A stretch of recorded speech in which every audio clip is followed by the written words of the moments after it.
MCA bunge-inĩ cia county gũkũ bũrũri-inĩ nĩ yambĩrĩirie hamwe na gũthura maspika arĩa megũkorwo magĩtongoria bunge ici kwa ihinda rĩa mĩaka 5. Mwandĩki witũ wa mohoro Victor Kinuthia nĩwe ũratũmenyithia mĩhang'o ĩno ũrĩa yatinda bunge-inĩ cia county ya Murang'a, Isiolo na Machakos.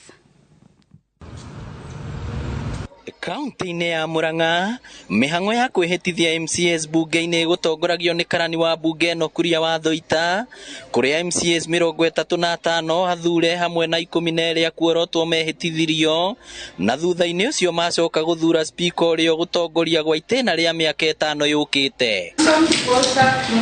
Johnson Walter Mũkuha nĩwe ũiyũkirie ũhotani thutha wa gũthurwo na kura 40, Stephen Macharia agĩtuĩka namba 2 thutha wa gũthurwo na kura 6.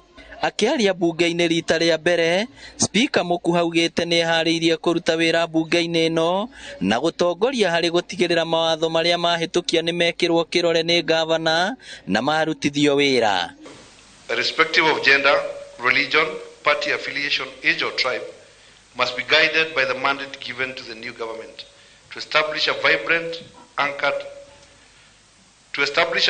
society anchored on the principles of fairness and equality of opportunity.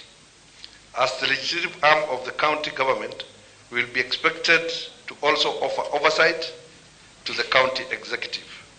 Therefore, it is our duty to conduct ourselves with decorum, consistently observe the due process, and uphold the rule of law, legally, culture, and constitutionalism.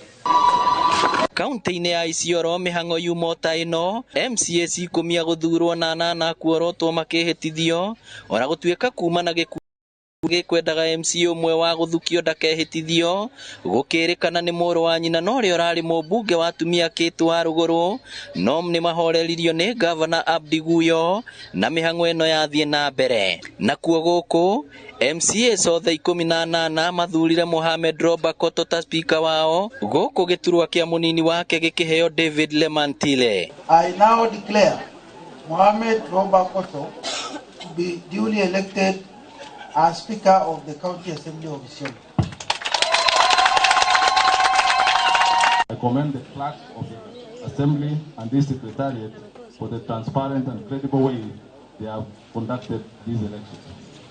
Honorable members and distinguished guests.